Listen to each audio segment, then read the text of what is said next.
SBY menunggangi dan membiayai itu. Informasi intelijen, bertemu siapa, ngomong apa, di mana, tindak secara hukum dan tidak ada kompromi politik lagi kali ini. Itu cari-cari aja seakan ingin membelokkan fakta. Kita punya bukti-bukti lain gitu, bahwa ada aktor-aktor yang melakukan itu menumpang dan menunggangi, membiayai. Maka sebetulnya pemerintah ini adalah produser hoaks paling besar. Itu cewek apa cowok ya?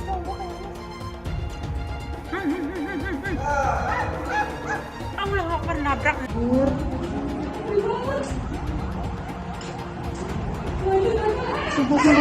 Memang ada viral di media sosial, ya, kejadian kemarin adanya sebuah ambulan yang dikejar oleh petugas pada saat terjadi demo. Ambulan tersebut adalah bukan untuk kesehatan, tetapi untuk mengirimkan logistik untuk para pendemo. Handphonenya kalau dilihat ajakan itu ada, SMS itu ada, kemudian juga ada grupnya pun ada. Kumpul di mana ada. Saya nggak yakin ya, itu dari para mahasiswa atau para pemuda. Ini pasti ada dalangnya. Dalang ini tidak bertanggung jawab sama sekali. Jadi kalau sudah begitu, kita harus sangat-sangat waspada. Presiden itu selalu membela rakyat kecil. Banyak sekarang ini yang kemarin demo itu belum baca hasil Omnibus Law itu. Dan banyak hoax. Berarti ada yang ingin menciptakan kekacauan. Saya dituduh, difitnah, menunggangi, menggerakkan gerakan unjuk rasa besar. Saya dituduh seperti itu, tidak baik. Saya menjadi korban. Teman-temanku sekalian semuanya, hari ini saya sebagai pimpinan Partai Demokrat Daerah Istimewa Yogyakarta, anggota DPRD kami bawa semuanya. Dari Kabupaten Bantul, dari Kota Jogja, dan dari Gunung Kidul kami kumpulkan anggota Dewan kami, berjuang bersama rakyat. Lebih 5 tahun untuk melakukan perubahan, perbaikan, tapi kenyataannya kan gagal. Kita memang nggak siap menerima orang kayak Pak Jokowi, karena kok tampangnya itu nggak kuat gitu loh. Jokowi ini kelihatan kerakyatan, tapi mazhab ekonominya itu liberal. Wajahnya kerakyatan, tapi isinya tuh sangat liberal, kapitalistik. Jokowi itu tidak pernah berpidato kepada rakyat Indonesia yang menyatukan rakyat. Pak Jokowi gagal di dalam menciptakan clean government. Pak Ali kan harus tahu, presiden kita ini kan juga nggak berpengalaman amat. Ini adalah kegagalan dari pemerintahan Joko Widodo. Itu nyata sekali saya kira. Sekarang ini Pak Jokowi dan Pak Ma'ruf bahwa kemenangan mereka itu cacat secara hukum.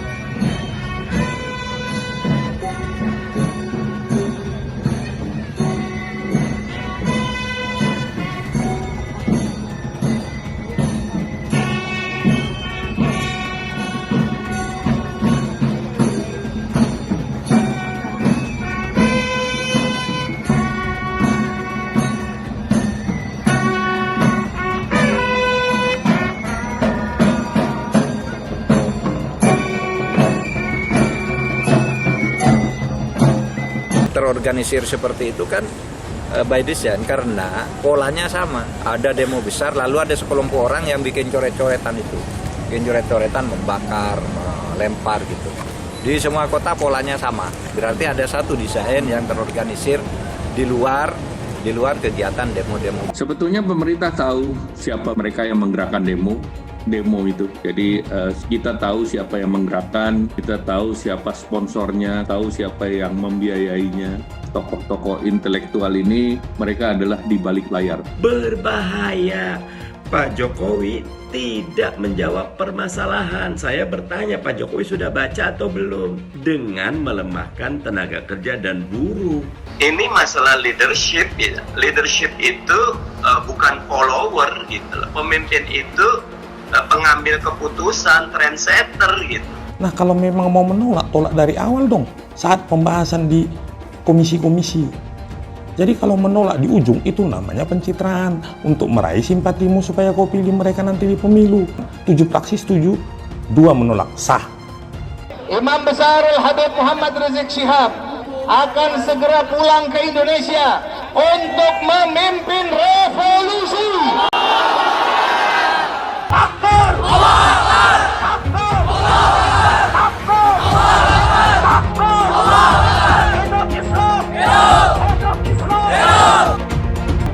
Saya dari Kota Suci Makkah Al-Mukarramah ingin memberikan nasihat kepada Bapak Presiden Jokowi dan seluruh jajarannya dalam pemerintahan. Ini membuat rakyat marah di mana-mana.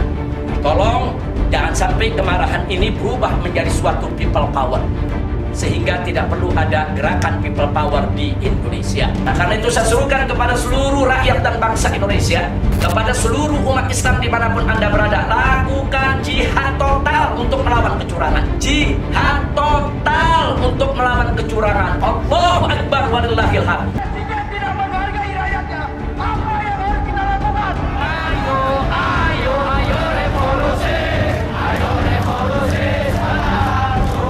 Saya melihat adanya unjuk rasa penolakan Undang-Undang Cipta Kerja yang pada dasarnya dilatar belakangi oleh disinformasi mengenai substansi dari undang-undang ini dan hoax di media sosial. Bahwa ada sebuah upaya sistematis dari kelompok tertentu dompleng pada suasana ini. Ya, saya tidak akan sebutkan pada partainya, itu penuh dengan batu dan alat-alat. Nah, sebenarnya dari hasil investigasi saat ini sudah mengetahui dalam aksi tersebut. Saya juga tidak memberikan toleransi kepada siapapun juga yang akan mengganggu keamanan, yang akan mengganggu proses-proses demokrasi,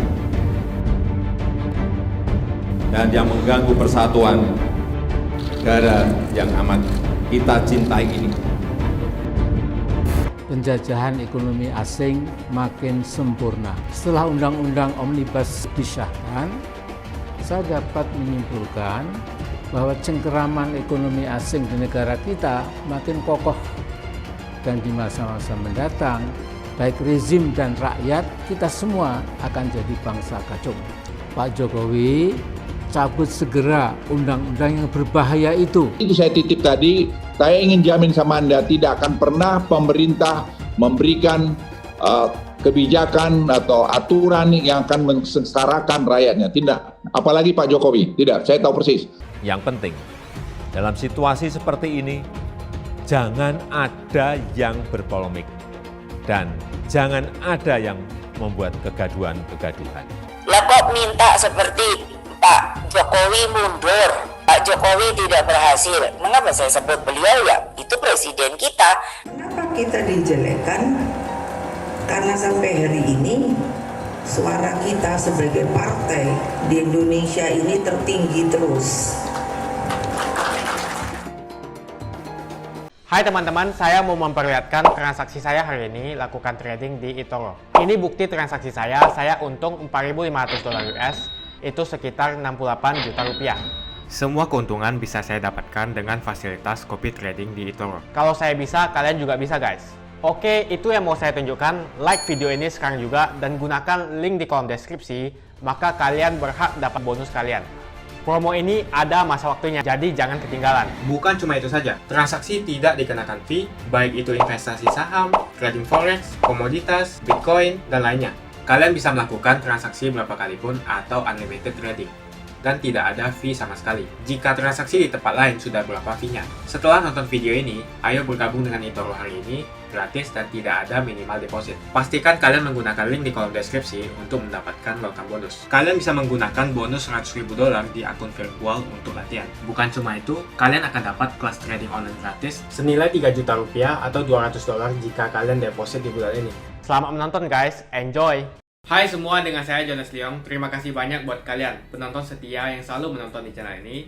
Saya secara personal sangat menghargai waktu kalian. Dan saya sudah menganggap kalian sebagai family karena kalian selalu support di channel ini. Bagi kalian yang selalu menuliskan opini kalian di kolom komen, saya baca komen kalian satu persatu. Saya baca komen kalian untuk mengetahui opini kalian, tanggapan kalian, dan masukan kalian sangat berguna untuk video selanjutnya. Terima kasih banyak buat kalian yang selalu menekan tombol like di awal video. Video seperti ini membutuhkan waktu dan juga research. Dan ini semua gratis untuk kalian. Jadi pastikan kalian menekan tombol like-nya supaya saya mengetahui kalian menyukai konten yang saya bagikan. Informasi intelijen, ya, kita sudah punya, bertemu siapa, ngomong apa, di mana, itu ada.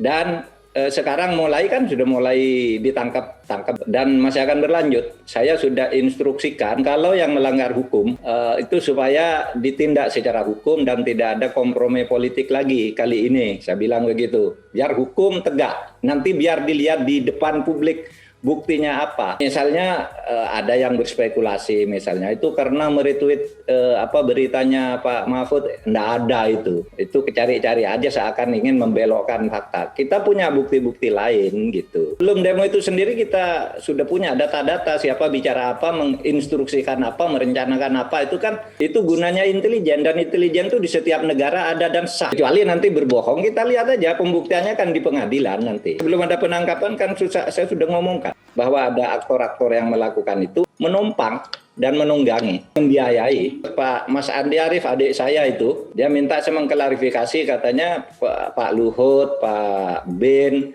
kemudian Pak Erlangga, Pak Mahfud harus mengklarifikasi adanya tuduhan bahwa SBY menunggangi dan membiayai itu. Kalau tidak, tidak akan pernah ada stabilitas politik. Saya katakan apa yang harus klarifikasi. Kita kan tidak pernah bilang SBY di mana dan kapan. Kalau ada tunjukkan, akan saya selesaikan siapa dari pemerintah yang bilang itu. Tapi bukan pemerintah tidak pernah nyebut nama SBY. Bahwa nanti mungkin ada orang yang ditangkap, orang dekat dengan SBY, jangan bukan dibiayai SBY, karena dekat dengan saya juga misalnya tuh bisa. Orang aktivis gitu kan dekat dengan siapa? Tidak pernah terpikir tuh di rapat-rapat kabinet ada nama Pak SBY.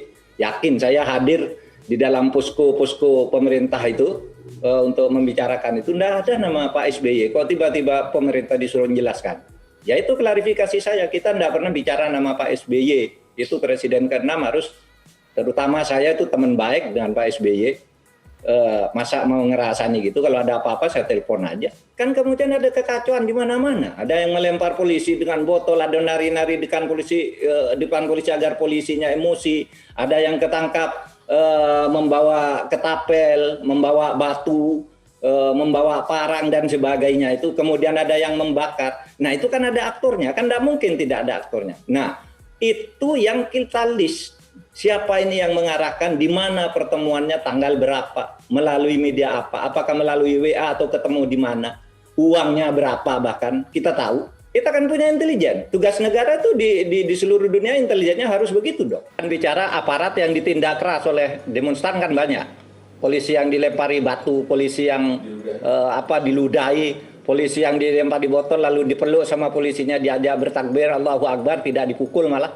Kalau yang begitu tuh kan insiden-insiden begitu banyak gitu. Saya bisa balik pertanyaan ke Anda, kalau polisi dianiaya apa mereka suruh gitu, tidak dianggap manusia juga? Kan ada tuh yang banyak viral terjadi, mengirim ini polisi menyiksa orang katanya, itu tidak jelas tempatnya di mana, tanggal berapa, siapa korbannya. Ada lagi puluhan ribu orang demo sambil berteriak Allahu Akbar, Allahu Akbar. Ternyata itu di mana? Nggak ada kejadiannya. Itu demo 2 tahun lalu dipasang sekarang. Yang hoax-hoax seperti itu. Ya, saya ingin menjelaskan ya. Mula-mula kan pemerintah menjelaskan bahwa aksi demo ada yang mendalangi, ada dalang-dalang, ada yang menggerakkan, kan begitu, ada yang membiayai, kan begitu ya. Itu keterangan resmi pemerintah tanpa menyebutkan dengan jelas siapa yang dimaksudkan ini. Lalu pada saat yang bersamaan, beredar luas yang secara tegas jelas menyebut nama Bapak Presiden ke-6, kan begitu. Pemerintah tadi, negara tadi menyebutkan ada yang mendalangi, lalu dibikinlah itu tadi medsos itu dengan jelas menyebutkan nama Presiden ke-6, kan begitu. Bukan soal Pak SBY, Presiden Republik Indonesia yang ke-6 loh, diperlakukan begitu kan. Bukan salah publik juga kalau ada yang punya pandangan, ada penilaian, ini omongan pemerintah ini tujuannya bisa saja yang dimasukkan itu ke Presiden ke-6. Oleh sebab itu kita butuh penjelasan. Maka sebetulnya pemerintah ini adalah produser hoax paling besar. Memang ada viral di media sosial, ya, kejadian kemarin adanya sebuah ambulan yang dikejar oleh petugas pada saat terjadi demo Jadi saya jelaskan bahwa memang betul pada saat itu ada 3 rangkaian. Ada 3 rangkaian. Yang pertama adalah ada rangkaian sepeda motor, kemudian ada ambulans satu lagi. Yang ketiga adalah ada ambulan, ada 3 rangkaian. Yang pada saat itu diberhentikan oleh petugas. Ya, karena memang ada indikasi pada saat terjadi demo seperti ini, ambulans itu berkeliaran. Para relawan kami mendukung, ya, kepolisian mendukung adanya bantuan relawan. Kemudian ada kecurigaan informasi yang kita dapat bahwa ada yang coba memang memanfaatkan situasi pada saat itu, sehingga dilakukan razia pada saat diberhentikan 3 rangkaian tersebut. Yang pertama rangkaian motor berhenti. Yang kedua rangkaian 1 ambulan di belakangnya dengan muatan 3 orang. Juga berhenti pada saat itu yang akan dilakukan pemeriksaan. Tetapi rangkaian yang ketiga 1 ambulan pada saat akan diberhentikan, ya, yang viral di media sosial, coba melarikan diri. Kita ketahui ada 4 orang di dalam ambulan tersebut. Coba melarikan diri dengan mundur, nyaris menabrak petugas. Mungkin dilihat di media sosial, ya, mundur terus diberhentikan lagi, dihadang di depannya juga, dia maju dengan kecepatan tinggi, juga nyaris menabrak petugas pada saat itu, ya. Jadi coba teman-teman nanti lihat di media sosial yang beredar. Bahkan 1 penumpangnya di dalam ambulan tersebut loncat, yang berhasil kita amankan, inisialnya N. Ini yang membuat petugas curiga, kok tiba-tiba yang 2 rangkaian itu, motor dan 1 ambulan itu tidak melarikan diri, ini yang melarikan diri. Lari, kemudian malam kita temukan ambulans dan juga penumpangnya itu di daerah Taman Ismail Marzuki kalau nggak salah. Ya, kita amankan. Sekarang sudah kita amankan di Polda Metro Jaya dengan 3 penumpang sisa. Tadinya ada 4, yang 1 loncat tertinggal. Kita lakukan pendalaman terhadap yang kita amankan, berarti ada 2 motor dan juga pertama 3 di ambulan rangkaian kedua dan 1 yang loncat di rangkaian yang terakhir. Inisialnya N. Ya, dia menyampaikan memang dari hasil keterangan awal ada dugaan bahwa ambulan tersebut adalah bukan untuk kesehatan, tetapi untuk mengirimkan logistik dan indikasi batu untuk para pendemo. Ini keterangan dari salah satu yang berhasil loncat. Makanya ini masih kami dalami. Ya, kami masih dalami semuanya. Ya, apakah memang keterangan itu betul atau tidak, kami akan dalami. Nanti silakan teman-teman tunggu nanti hasilnya seperti apa akan kami sampaikan. Itu mungkin yang perlu saya sampaikan. Terima kasih. Makanya saya katakan kita masih dalami karena baru tadi malam kita amankan sementara. Ya, kalau memang tidak terbukti, yang jadi pertanyaan kenapa harus melarikan diri? Itu menimbul curigaan petugas. Sementara yang 2, yang rangkaian motor tidak apa-apa, tidak bergerak. Yang pertama, rangkaian kedua adalah ambulans 1 juga, itu pun tidak apa-apa. Tetapi yang ketiga ini pada saat mau diperiksa oleh petugas, itu berupaya untuk melarikan diri, bahkan hampir menabrak petugas. Nyaris mundur itu, nyaris, mungkin lihat di media sosial ya. Nyaris menabrak petugas, dia di belakang, kemudian bukan lagi, sempat dia berhenti sesaat, tiba-tiba maju lagi melarikan diri, juga petugas sama. Hampir menabrak petugas, loncat petugas pada saat itu. Nah, ini menimbulkan curigaan dan ada 1 penumpangnya yang loncat dari ambulan tersebut. Ini yang kemudian kita dalami dan berhasil mengamankan ambulan tersebut di daerah Taman Ismail Marzuki. Ini masih dalam pendalaman oleh petugas penyidik. Teman-teman, nanti kita tunggu saja seperti apa nanti ininya.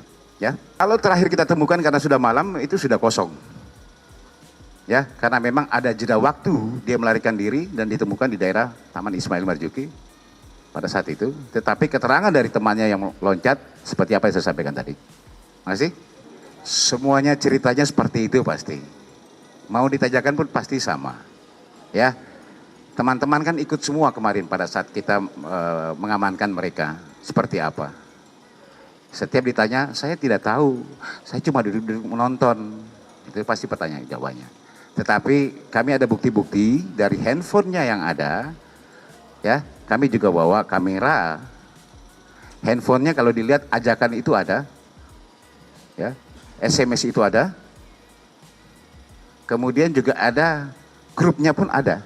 Kumpul di mana ada. Ya. Ya, enggak nanti. Oke? Nanti ikut kalau ada ini demo ya. Nggak apa, masih. Cukup ya teman-teman, terima kasih.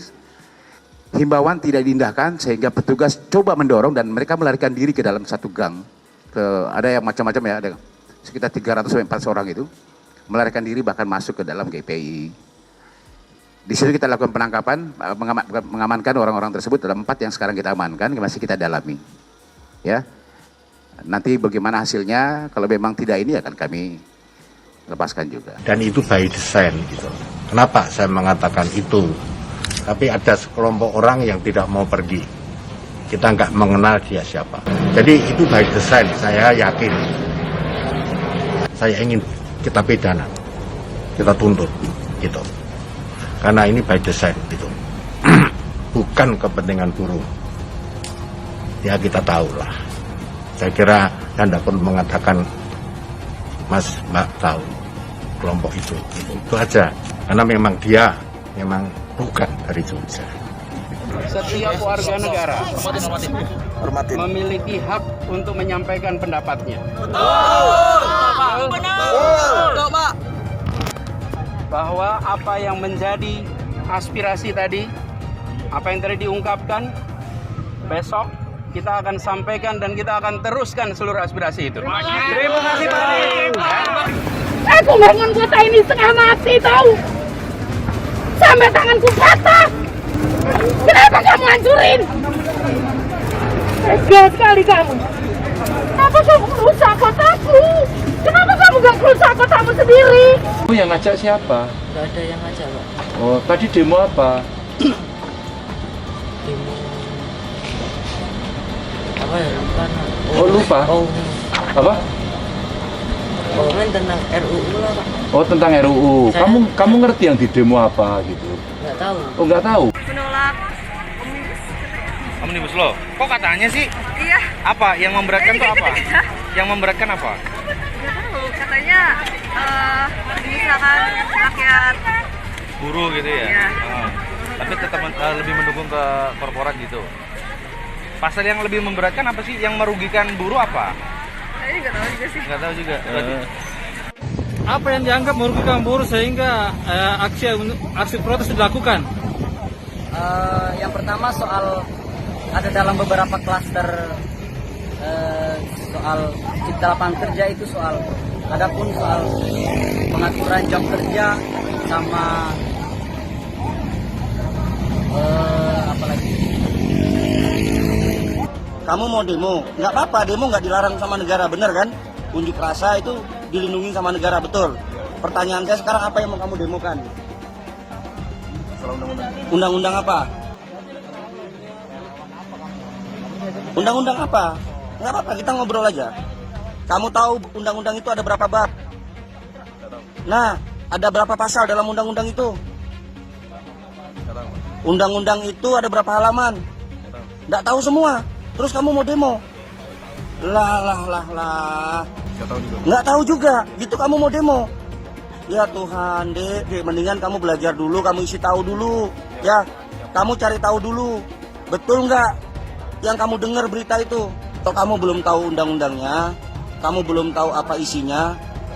Kalau cuman katanya-katanya, kamu kemakan isu apa namanya? Isu hoak. Ya? Oke, betul nggak? Apa itu Pak dosen? Petasan. Pakai memakar polisi nih. Batasan Pak dosen? Anjing-anjing kapitalis ada di sana. Ya. Ansir. Tandai muka gua. Katanya mau demo ke istana. Kalau rame-rame kok berani. Utang sama bawa nama Allah. Nah, terus besok kalau misalnya ada aksi lagi, mau ikut? Ikut lagi? Bib, pulang ya Bib ya. Kami rindu Bib. Jadi kita takbir. Allah Akbar. Nama saya Guntur, pekerjaan saya wira swasta. Saya bukan mahasiswa dari Universitas Unilag.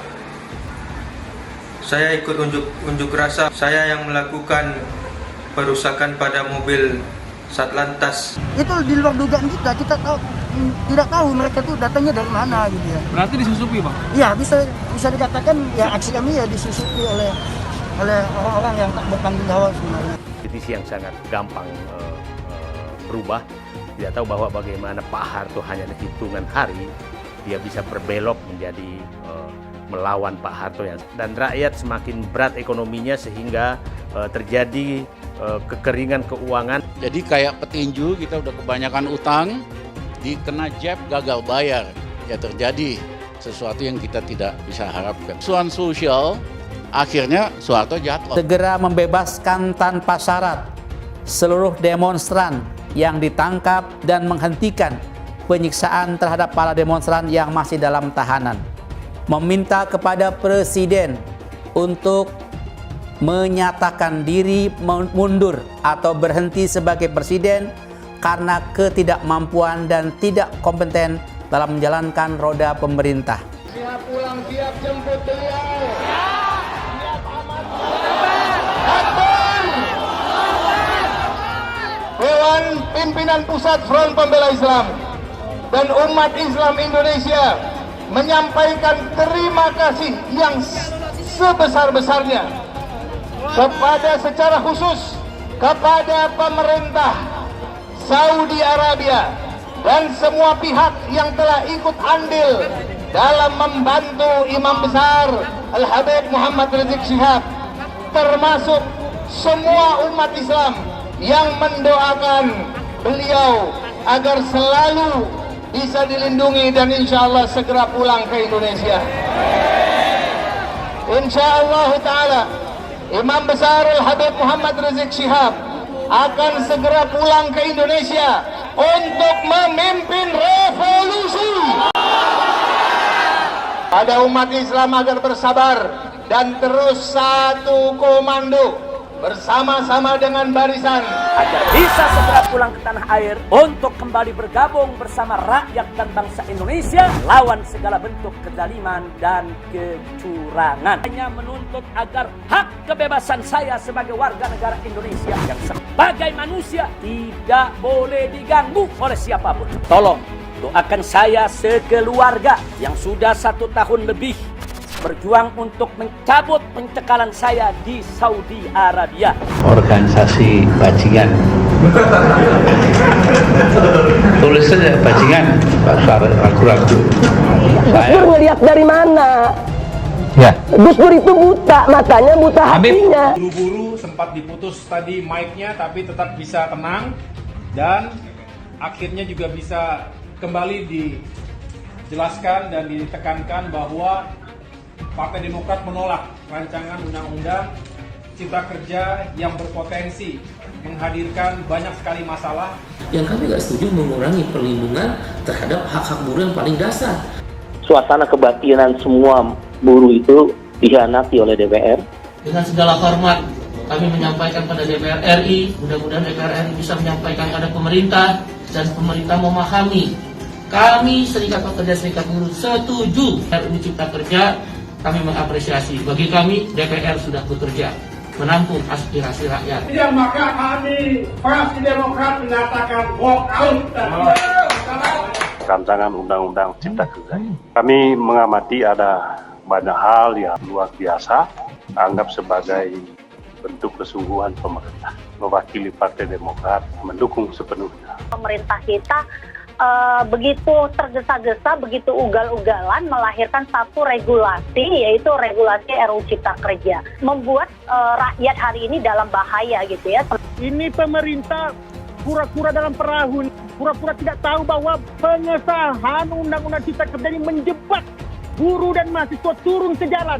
Adalah demo-demo tadi, itu pasti menimbulkan klaster baru. Apa yang kita buat itu, perilaku kita yang tidak sesuai dengan protokol kesehatan, itu akan menimbulkan pasti kematian buat orang lain. Jadi Anda secara langsung tidak langsung, sebenarnya membuat orang lain menderita akibat daripada inisiatif-inisiatif Anda dalam keadaan seperti sekarang ini.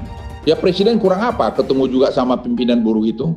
Apakah pemimpinnya itu bertanggung jawab kalau buruh itu nanti tidak kerja gara-gara perusahaannya bangkrut? Tanya dirimu yang hatimu yang paling dalam. Anda bertanggung jawab juga terjadi klaster-klaster baru dari COVID-19. Kalau itu nanti menimbulkan orang lain meninggal, padahal Anda menikmatin rumahmu hebat, kau dapat hidup hebat. Kan nggak adil juga. Jadi saya pikir dua hal ini saya himbau kepada tadi ketua buruh tadi. Pikir jernih. Itu saya titip tadi, saya ingin jamin sama Anda tidak akan pernah pemerintah memberikan kebijakan atau aturan yang akan mensengsarakan rakyatnya. Tidak. Apalagi Pak Jokowi. Tidak. Saya tahu persis. Hai teman-teman, kalian sudah membuka akun untuk melakukan investasi atau trading? Jika belum, membuka rekening di eToro gratis loh. Bahkan cuma butuh 5 menit saja. Cepat dan simple.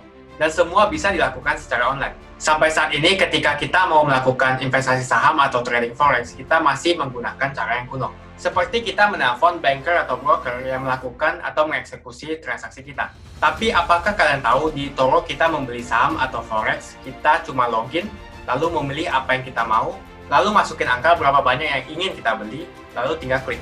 Sesimpel itu. Sampai saat ini kita bingung mau investasi saham luar negeri, trading forex, komoditas, dan cryptocurrency di mana tepatnya. Kita bisa transaksi semua trading ini di eToro. eToro merupakan one-stop shopping. Sampai saat ini kita membayar fee di setiap transaksi kepada banker atau broker. Setiap kita melakukan transaksi jual beli, biasanya kita dipotong fee oleh platform kita. Kalau dalam 1 bulan kalian melakukan transaksi 1 kali, mungkin tidak terasa. Coba kalian melakukan trading sebanyak 100 kali. Sudah berapa fee-nya? Misalnya kalian membeli saham Google dengan fee per transaksi $10. Jika kalian membeli saham Google 10 kali, maka fee transaksi sudah $100. Belum lagi kita akan dikenakan fee ketika kita menjual saham itu. Itulah sebabnya saya memilih eToro, karena tidak ada fee sama sekali. Saya ulangi, di eToro tidak ada fee sama sekali ketika kalian melakukan transaksi. Dan yang kedua, kalian bisa melakukan unlimited trading atau trading sebanyak apapun. Ya, kalian bisa melakukan trading 10 kali, 100 kali, 1000 kali dalam sehari tanpa dikenakan fee. Jadi berapa banyak uang yang kita hemat dari fee saja. Sampai saat ini ketika uang dana kita dikelola oleh manajer keuangan, terkadang kita tidak diberitahu ketika akan melakukan transaksi. Bahkan investasi kita dipotong biaya. Dan kita dibikin bingung karena kurangnya transparansi. Kita juga bingung memilih investasi manajer yang bagus untuk mengelola investasi kita. Alhasil, investasi kita bukannya untung malah rugi. Bahkan yang lebih ekstrim, kita tertipu oleh manajer investasi yang ilegal. Tapi apakah kalian tahu di eToro ada fasilitas yang namanya copy trade, di mana kita bisa menduplikasikan investasi atau trading yang dilakukan oleh trader profesional. Semua data terbuka dan transparan dan kita bisa melihat performance sampai 10 tahun yang lalu. Dengan fasilitas ini, kamu tidak usah lagi menelpon manajer keuangan kamu untuk melakukan trading. Atau pusing investasi kamu merugi dikelola oleh manajer keuangan. Di eToro kita bisa memilih investor profesional yang sesuai dengan yang kita sukai. Dan di eToro banyak sekali profesional investor yang keuntungannya di atas 50%. Bulan ini saya profit 140%. Jika kalian ingin profit seperti saya, kalian tinggal menggunakan fasilitas copy trade. Jadi ketika saya profit, maka otomatis kalian akan mendapatkan profit. Mau beli saham Google, 1 unitnya mahal. Di eToro kalian bisa beli di bawah 1 unit atau pecahan unit. Contohnya kita membeli saham Google dengan hanya $50 saja, yaitu 0,02 unit. Di platform lain, kalian diwajibkan untuk membeli minimal 1 unit atau $1.500 untuk saham Google. Dengan $50 atau Rp700.000 saja, kalian sudah bisa memiliki saham Google. Menarik bukan? Saya sudah lama menggunakan eToro dan minggu ini saya profit 140%. Jadi bergabunglah dengan eToro dan mulai profit hari ini. Jadi apa yang kalian tunggu? Mendingan kalian cobain sendiri aja deh. Tutorial bisa kalian cek di kolom deskripsi dan kalian harus menggunakan link di kolom deskripsi untuk mendapatkan welcome bonus. Jika tidak, maka tidak akan mendapatkan bonus. Dan gunakan bonus $100.000 di akun virtual Anda untuk mengenal lebih jauh tentang eToro atau bisa digunakan untuk latihan. Bukan cuma itu, kalian akan dapatkan kelas trading gratis yang nilainya Rp3 juta jika kalian deposit di bulan ini. Makasih banyak buat kalian yang nggak skip dan nonton video ini sampai habis. Saya secara personal sangat menghargai waktu kalian. Makasih banyak buat kalian yang sudah tekan tombol subscribe dan makasih banyak buat kalian yang sudah tekan tombol loncengnya. Jangan lupa bagikan informasi ini ke teman atau family Anda. Mungkin teman atau family Anda membutuhkan investasi ini. Oke guys, sekian dulu dari saya. Jangan lupa follow Instagram saya di @johannesleongofficial untuk kata-kata motivasi setiap harinya. Bagi kalian yang termotivasi nonton video ini, ayo like video ini dan subscribe di channel ini. Dan buat kalian yang sudah subscribe di channel ini, jangan lupa tekan tombol loncengnya supaya kalian mendapatkan notifikasi setiap kali saya upload video. Saya menggunakan eToro untuk melakukan investasi. eToro merupakan broker multi aset di mana Anda dapat berinvestasi pada pasar keuangan global, seperti di saham, komoditas, forex, cryptocurrency, atau di ETF. eToro juga dikenal dengan social trading platform, di mana Anda bisa mengcopy transaksi dari trader profesional, sehingga cocok sekali bagi Anda yang sibuk atau tidak memiliki keahlian untuk trading atau berinvestasi sendiri. Misalnya Dave menggunakan eToro untuk menduplikasi aktivitas trading Steve. Jika Steve untung, maka Dave juga untung. Mau untung seperti Steve? Gunakan copy trade hanya di eToro. Pastikan gunakan link di